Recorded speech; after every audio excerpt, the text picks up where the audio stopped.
तो बच्चों, मैं आज आपको कहानी सुनाने जा रही हूँ ब्लडी मेरी की।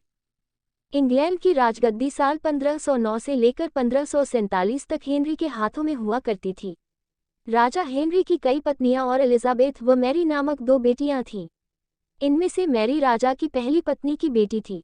राजा हेनरी को मैरी ज्यादा पसंद नहीं थी, इसलिए वो उसके साथ बुरा व्यवहार करते थे। मैरी महल के नौकरों के साथ महल का काम करती थी। अगर मैरी कुछ कह भी दे तो राजा उसकी कोई बात नहीं मानते थे।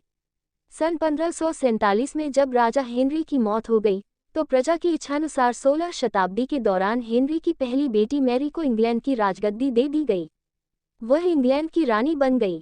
उस समय इंग्लैंड के हालात बहुत अच्छे नहीं थे। इंग्लैंड कैथोलिक और प्रोटेस्टेंट इन दो धर्मों के बीच में बंट गया था। उस समय दोनों धर्मों के लोगों के बीच जंग छिड़ी हुई थी। रानी मैरी चाहती थी कि पूरे इंग्लैंड में सिर्फ एक ही धर्म हो, लेकिन लोगों ने उसकी यह बात मानने से साफ इनकार कर दिया था। इससे नाराज होकर रानी ने उनकी बात न मनाने वालों को मौत की सजा दे दी थी। वह ऐसे लोगों को जिंदा भी जला देती थी। रानी मैरी की इस क्रूरता की वजह से इंग्लैंड के लोग उससे नफरत करने लगे। ऐसा भी कहा जाने लगा कि रानी मैरी कुंवारी जवान लड़कियों के खून से नहाती थी। उसका मानना था कि उनके खून से नहाने से वह ज्यादा दिनों तक जवान रह सकती हैं। कुछ सालों बाद रानी मैरी ने शादी कर ली और कुछ समय बाद इंग्लैंड में एक खबर आई कि रानी मैरी गर्भवती है और जल्द ही उनके राज्य को उनका नया राजा भी मिल जाएगा। इस बात से हर सभी खुश हुए, लेकिन उस समय रानी मैरी के साथ बहुत ही अजीब घटना हुई।